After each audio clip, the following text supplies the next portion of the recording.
On August the 23rd, Taiwan's Liberty Times reported that CCP Politburo Standing Committee member Wang Yang will succeed Xi Jinping to be the next leader of the Chinese Communist Party after the 20th National Congress in 2022.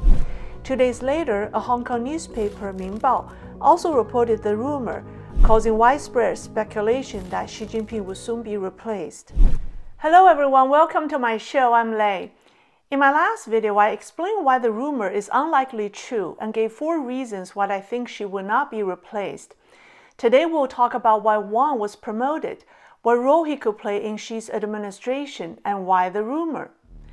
2 days after the rumor came out, a pro-Xi Jinping overseas Chinese media outlet, DW News, refuted it, calling Minbao's article full of loopholes. It asserted that a change of power next year is a false proposition, but at the end of the article, it hinted that Wang Yang may succeed Li Keqiang to be the next premier.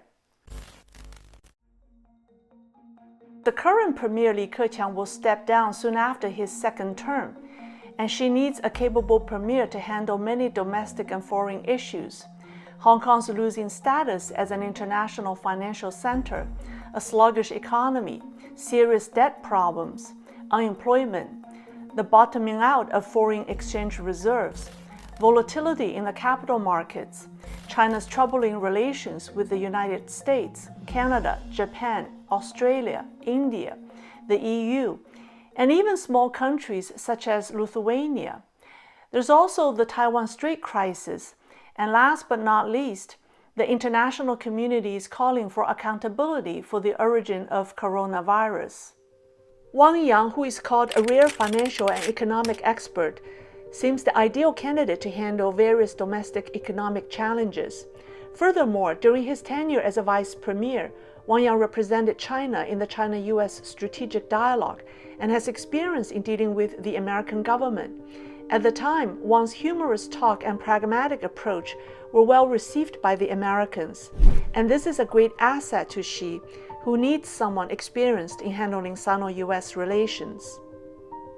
So I think the truth of the matter is that Wang got promoted not to replace Xi, but to become the next premier, the second most powerful person in China. Now the next big question is, where did the rumor come from? Who spread it? It certainly came from someone with the intention of causing discord between Xi and Wang, and therefore weakening Xi. During the years that Xi Jinping has been in power, he's faced challenges from 2 major factions within the CCP. The biggest threat comes from former CCP leader Jiang Zemin's faction. Since Xi initiated his anti-corruption campaign, the most important officials he's taken down have belonged to this faction. See my previous video on Xi Jinping's battle with Jiang. The other faction consists of reformists.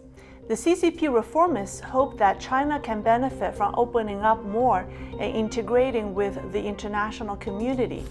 Xi's policies in recent years have become more hardline and have greatly disappointed this group.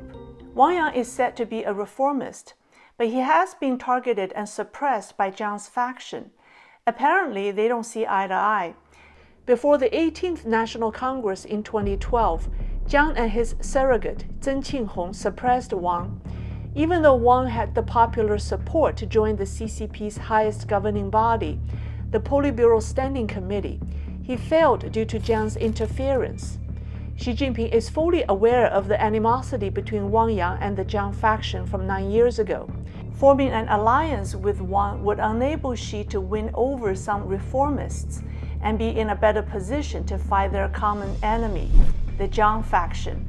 Xi Jinping's anti-corruption campaign has cut off the financial pipelines of a large number of corrupt Chinese officials and also severed the wealth channels of many of their old friends in the West.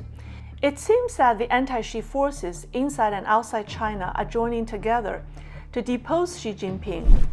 Next year's 20th National Congress is their last chance, and now it looks like the anti-Xi forces are putting in a last-ditch effort. Xi Jinping is undoubtedly aware of this, but he is not backing down, and the state-controlled media shows it. On the day the rumor was published, Xi Jinping was in Hebei province visiting a mechanical forest farm. The next day, the state's official mouthpiece, Xinhua News Agency, published 8 reports within 13 hours to cover Xi's visit to the forest farm. This amount of press on a domestic farm visit was overkill, but it sent a message to remind the world who is in charge. On August 25th, the Xi Jinping camp suddenly decided to change the direction of propaganda away from forestry to ethnic issues. The purpose was to address the impact of Wang Yang's participation at the 70th anniversary of the CCP's takeover of Tibet. Please watch my previous video to get the significance of the event. In an effort to show that Xi is still the boss, presiding over China's ethnic minorities, Xinhua published 5 articles within 3 days, from August 25th to the 27th, on the subject. Then, on August 27th, something even bigger was planned. Xi Jinping presided over the Central Ethnicity Work Conference, and all 7 members of the Politburo Standing Committee attended. Li Keqiang hosted the meeting, Xi Jinping delivered the keynote speech, and Wang Yang made a concluding remark. The participants included members of the Politburo, secretaries of the Central Secretariat, the National People's Congress Standing Committee, state councilors, court presidents, chief prosecutors, and the leaders of the party and government of provinces and cities, as well as officials in charge of relevant agencies of the central government and the military. The high-level participants of this large-scale meeting far exceeded the requirements of a conference for ethnic minority work.